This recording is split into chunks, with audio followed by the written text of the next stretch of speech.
Ikkinchi,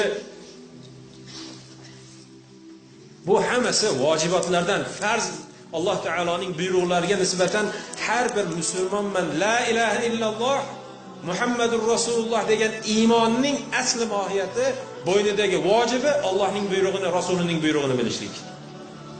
Va xuddi shu o'rinda qaytargan narsasi zino, wala taqrabuz zina, zinoga yaqinlashmanglar dedi. Men qullik vazifam, yaqinlashma deyapti, qilma emas, yaqinlashma, telefon qilma, agentga yaqinlashma u bilan.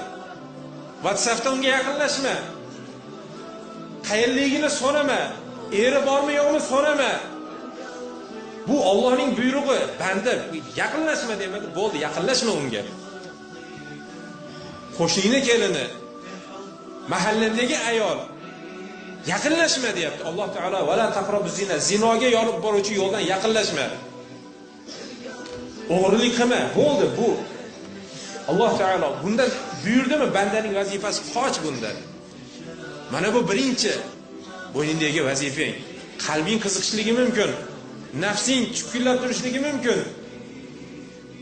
Ana shu mas qiluvchi narsani iste'mol qilishlikka, ana shu lazzatlanadigan rohatingni harom bilan qondirishlikka nafsing chuqillashligi mumkin. Lekin sen nafsingni qo'li emassan, Robbil alaminning qo'lisan.